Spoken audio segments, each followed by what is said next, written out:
Hi, 大家好，我是凯西。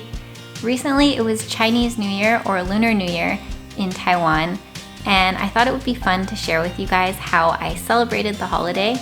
It's actually not my first time celebrating Chinese New Year in Taiwan. We always go back to my husband's hometown and celebrate with his family. I know that every family probably celebrates a little bit differently, just like how in Canada, every family celebrates Christmas a little differently.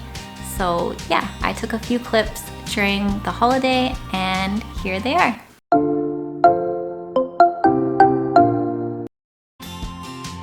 This is my husband's hometown, Tingling.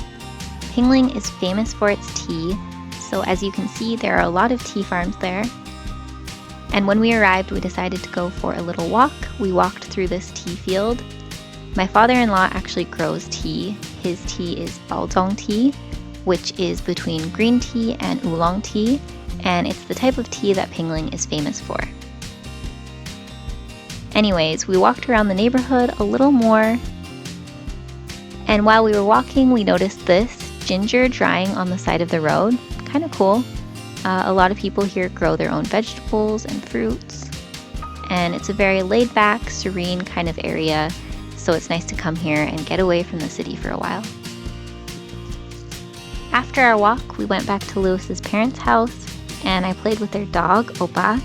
He loves me because I pet him a lot, but he has a bad habit of jumping on me. 不要跳，坐下，坐。来。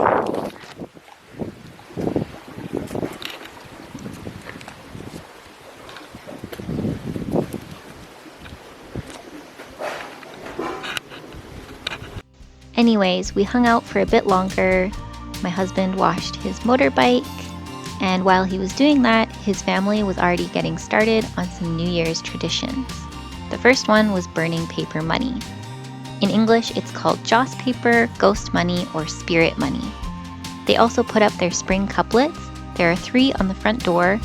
In the kitchen, there's also one on the fridge so that they'll have delicious food all year, and one on the rice bucket which says full, so that they'll always have plenty of rice. The day we came back was New Year's Eve, so certain things had to be prepared for offerings or prayers. One of them was a pork leg, which Lewis was helping pluck hair off of. While he was doing that, his mom was cooking the chicken. Apparently the gods prefer whole chickens, so his mom always boils it whole like this. She's dunking it in and out of the water to make sure that it's cooked evenly. A whole fish is also a must for New Year's dinner because of the saying 年年有余. The word 鱼 means abundance, and it sounds like the word for fish. I was assigned the extremely important task of snapping the tops off the snap peas. I know you're probably thinking I got off too easy, but honestly, this was probably in everyone's best interest because I have no idea what I'm doing in the kitchen. Once everything was ready, it got placed on the altar in the living room. There's the whole fish, the pig's heart, liver and leg, and the whole chicken, as well as some fancy fruit and cakes. There's also rice cake, nian gao, another New Year's specialty. Nian means year and gao sounds like high, so it represents wishes for a better year. And there's also some paper money and firecrackers. So everyone stood up and did a prayer with some incense. And then some rice wine was poured for the gods. Here they are, enjoying their beverages. After that, it was time to burn some more money. My husband was showing me the 3 gods pictured on the money here. Also, before being thrown into the fire, the paper has to be folded. As far as I know, this is just so that it burns more easily.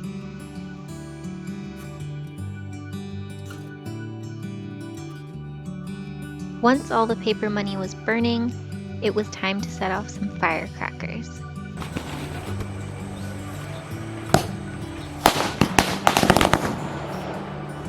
The finale was this big string of firecrackers.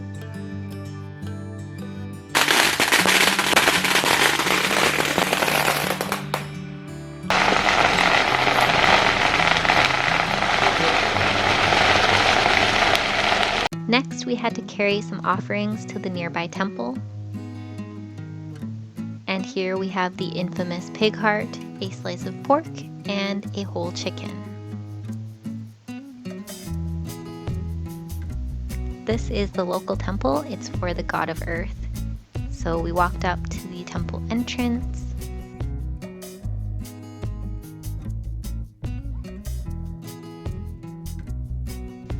Everyone started setting up the offerings on the altar inside.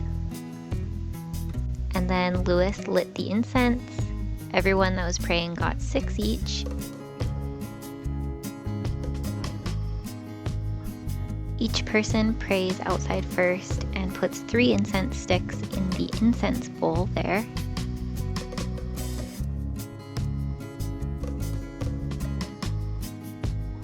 And then they go back into the temple to pray at the altar.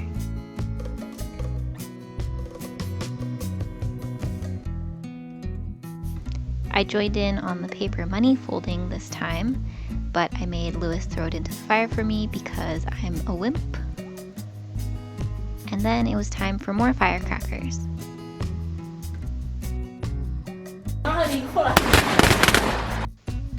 When we got back home, there was another offering to do before dinner. This one was an offering to the spirits. It's meant to bring safety and peace for the year.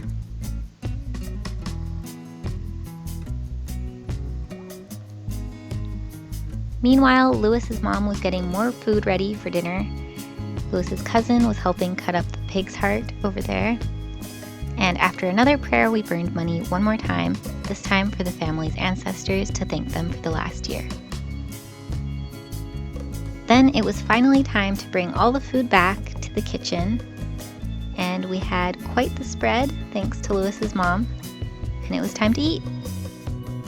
After dinner, I got our red envelopes ready to give out. I thought the design of the first one was pretty fitting for Louis and I because it has Happy New Year written in a bunch of different languages. The next day, it was Chinese New Year Day, so early that morning there was a prayer to the gods for the new year, but I didn't get up, so this is the next one, a prayer to the ancestors for a good year. Then we had lunch. There were a lot of dishes again, including the traditional New Year's dish, cai, or mustard greens, which represent long life. Here we are enjoying our delicious lunch. I like most of the dishes that are eaten during Chinese New Year, but honestly, I'm not a big fan of cai. But I guess you gotta do what you gotta do for a long life.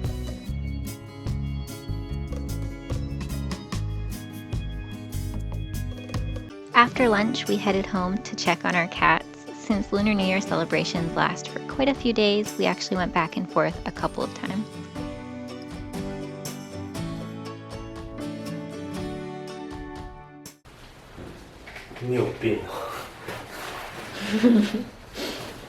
Anyways, I played with the cats, and then Louis, cleaned their litter box and gave them some more food. And then we headed back to Tingling. This was the second day of the Lunar New Year. Louis's sister came home, so we gave her kids red envelopes. This is our adorable nephew. He's recently discovered what money is, so he likes to take the money out of his red envelopes and put it into his pockets. 你要放进去口袋是吗？这是手袋吗？不用这样。放口袋。这里，好吗？ Our niece was a bit less enthusiastic about her red envelope. The next day, it was time to go home for real, so we said our goodbyes to everyone, including Oppa.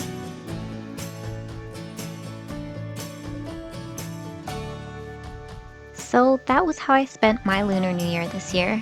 I think it's really interesting to learn about these different traditions since it's so different than what we do in Canada. If you celebrate Lunar New Year, please feel free to share what you usually do to celebrate it in the comments below. Let me know if your traditions are similar to what I showed in this video, or if you do something completely different.